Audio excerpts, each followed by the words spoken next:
Alhamdulillah, Alhamdulillah al-mahmudi ala kulli hal, wa na'udzu billahi min hali ahli ad-dhalal wa fi'ali al-juhal. Wa ashhadu an la ilaha illallah wahdahu la syarika lahu al-kabir al-muta'al. Wa ashhadu anna sayyidana wa nabiyyana Muhammadan abduhu wa rasuluhu jabalahu rabbuhu ala jamilil fi'al wa karimil khisal. Sallallahu alaihi wa ala alihi wa sahbihi khaira sahbin wa al wattabi'ina wa man tabi'ahum bi ihsanin ila yaumil ma'al. Amma ba'd, ma'asyiral muslimin, usikum wa iyaya bi taqwallah, fa inna taqwa miftahu sa'adatid dunya wal ukhra. Wa amara bihi subhanahu wa ta'ala lil mu'minina biqaulihi ya ayyuhalladzina amanu taqullaha haqqa tuqatih wa la tamutunna illa wa antum muslimun. Jamaah salat Jumat rahimakumullah. Puji syukur kita kehadirat Allah subhanahu wa ta'ala yang telah menetapkan kita menjadi bagian dari orang-orang yang beriman kepadanya. Semoga keimanan ini terbawa melekat hingga akhir hayat kita. Amin ya rabbal alamin. Salawat dan salam marilah kita jadikan penghantar dan penguat kecintaan kita kepada baginda Rasul Muhammad sallallahu alaihi wasallam. Semoga Allah subhanahu wa ta'ala menolong kita untuk senantiasa berada di jalan yang telah ditunjukkan oleh beliau. Amin ya rabbal alamin.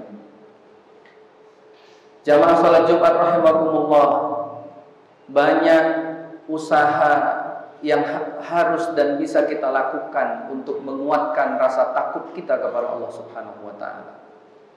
Setiap hari Jumat kita saling mengingatkan agar kita senantiasa menjaga ketakwaan kita kepada Allah subhanahu wa ta'ala. Ini adalah keistimewaan bagi orang-orang beriman, bagi umat Nabi Muhammad sallallahu alaihi wasallam. Karena rasa takut kita kepada Allah lah yang akan menjadi benteng keselamatan kita dari segala macam fitnah dalam kehidupan kita. Para jamaah rahimakumullah, marilah kita pada kesempatan kali ini merenungkan kembali ayat-ayat Al-Quran berkenaan tentang bagaimana kita sebagai orang tua dan bagaimana anak-anak kita. Di dalam surah Al-Anfal ayat 26 hingga 28, marilah kita renungkan maknanya. Di dalam tafsir At-Tabari disebutkan bahwa ayat ini diantara yang menjadi latar belakang turunnya adalah kasus pengkhianatan Abu Lubabah. Abu Lubabah ini adalah seorang sahabat yang kemudian dipercaya oleh Nabi untuk bernegosiasi dan mendatangi Bani Quraidah karena terjebak kepada harta benda yang melimpah, lalu ia mengkhianati kepercayaan Rasulullah sallallahu alaihi wasallam. Namun beruntungnya Abu Lubabah ini kembali mendapatkan hidayah dari Allah hingga ia bertaubat. A'udzu billahi minasyaitonir rajim.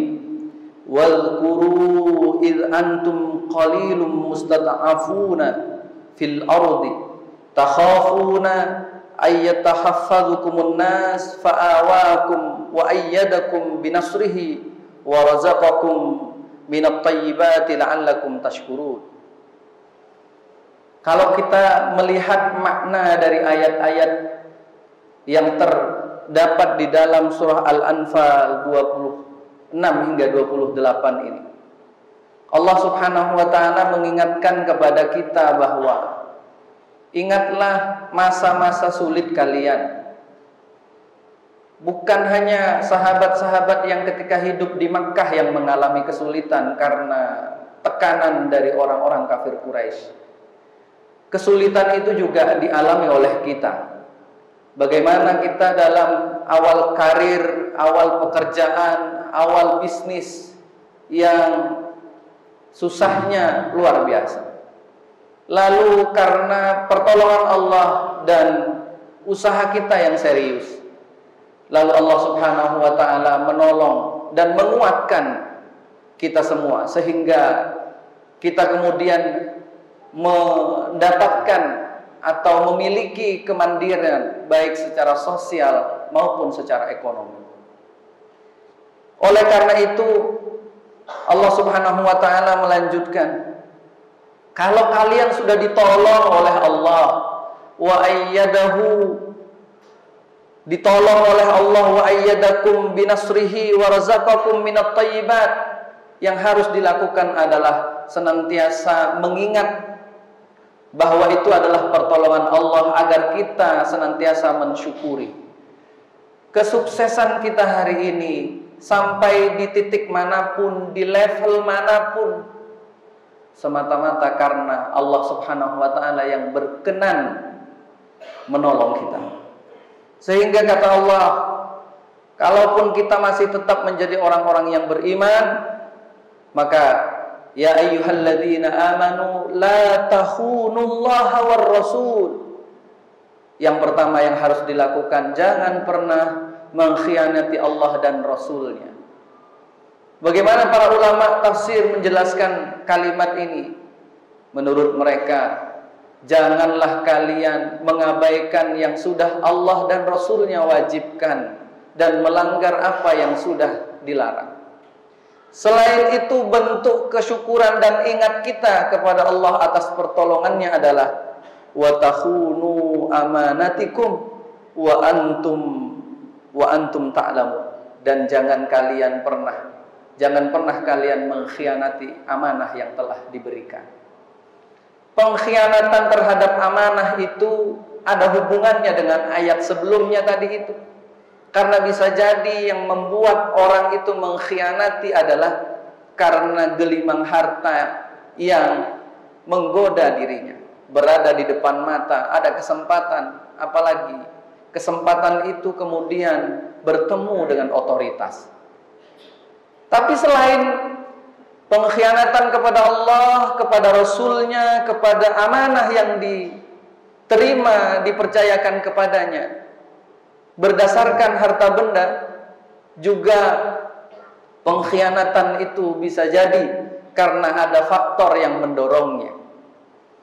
Nah, faktor ini adalah faktor hilangnya rasa takut kepada Allah Subhanahu wa ta'ala.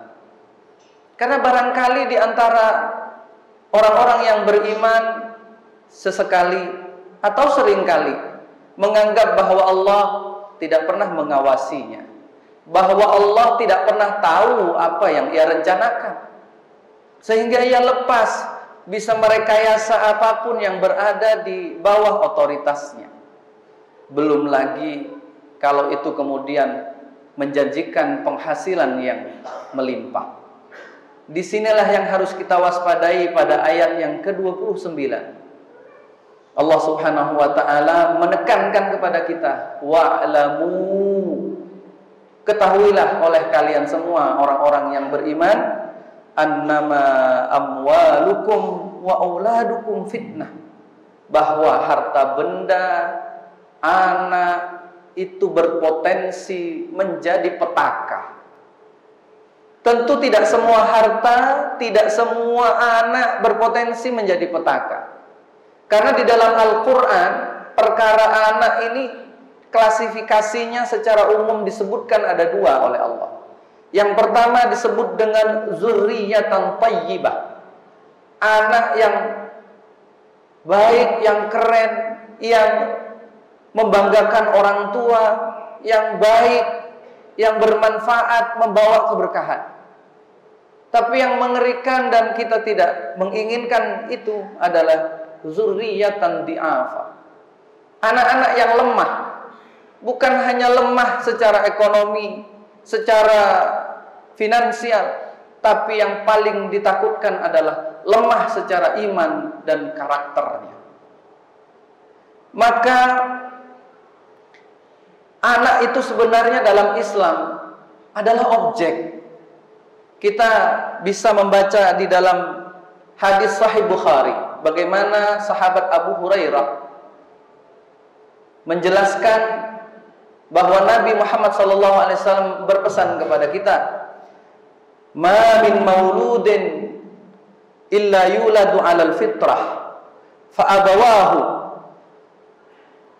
yuhawwidanihi aw yumajjisanihi aw yunassiranihi aw yumajjisanihi." Al-hadis. Hadis ini menjelaskan, memberikan potret kepada kita bahwa anak itu sebenarnya objek. Orang tualah yang, kata Nabi, bahkan urusan bagaimana agamanya dia, jangankan karakternya, mau jadi apa, cita-citanya apa, bahkan tentang imannya pun, menjadi muslimkah, menjadi nasranikah, menjadi majusikah, Rasulullah menggambarkan itu adalah pengaruh atas otoritas orang tuanya. Maka orang tua di sini yang betul-betul dari awal bertanggung jawab atas anaknya. Jika menggunakan teori munasabat dihubungkan dengan ayat tadi, maka ada korelasinya bahwa apa yang diberikan oleh orang tua kepada anak, jika harta yang diberikan sebagai nafkah kepada anak itu tidak berasal dari proses yang bersih, proses yang halal dalam agama Islam, maka yang perlu diwaspadai, kata Nabi, setiap yang tumbuh dalam tubuh manusia ini, jika ia berasal dari hal yang haram, maka siap-siap akan tumbuh menjadi potensi-potensi yang mencelakai. Bisa jadi orang tua yang pulang ke rumahnya kembali membawa penghasilan yang tidak halal itu, dia tidak mengalami apa-apa. Dia sehat-sehat saja, dia baik-baik saja, karirnya bagus. Tetapi bisa jadi dalam ayat itu dijelaskan, perhatikan anakmu.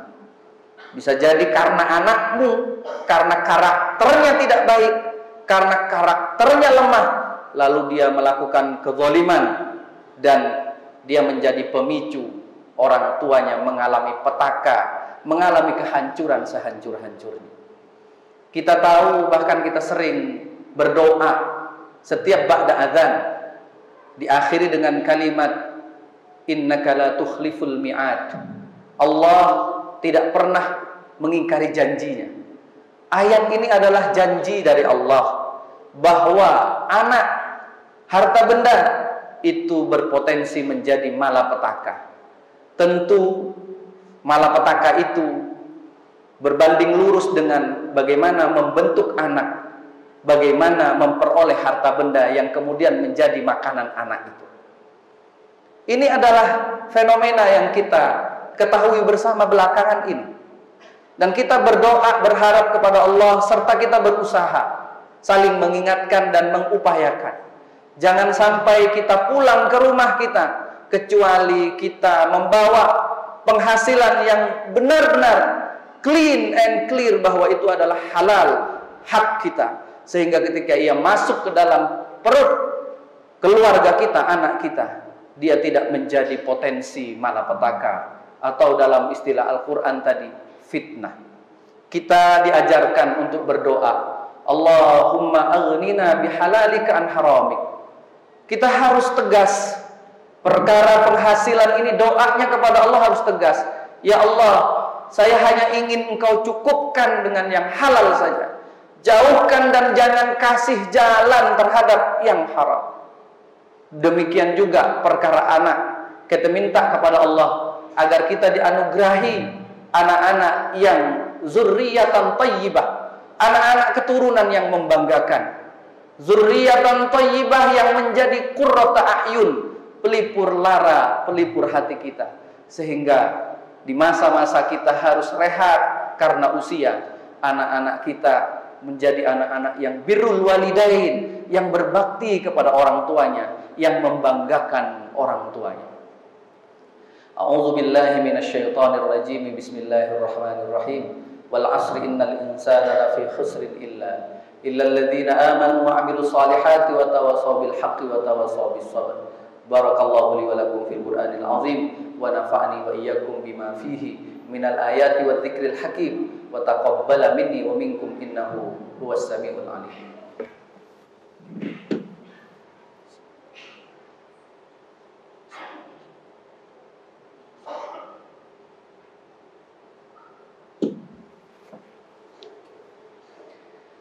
Innal hamdalillah nahmaduhu wa nasta'inuhu wa nastaghfiruh wa na'udzu billahi min shururi anfusina wa sayyiati a'malina. May yahdihillahu fala mudilla lahu wa may yudlilhu fala hadiya lahu. Asyhadu an la ilaha illallah wahdahu la syarika lahu wa asyhadu anna Muhammadan abduhu wa rasuluhu la nabiyya wa la rasula ba'da. Fala haula wa la quwwata illa billah. Ma'asyiral muslimin, jamaah salat Jumat rahimakumullah. Faqad qala ta'ala fil Qur'anil 'azim, innallaha wa malaikatahu yusholluna 'alan nabi. Ya ayyuhalladzina amanu shallu 'alaihi wa sallimu taslima. Allahumma shalli wa sallim 'ala sayyidina Muhammad wa 'ala ali sayyidina Muhammad. Kama shallaita 'ala sayyidina Ibrahim wa 'ala ali sayyidina Ibrahim.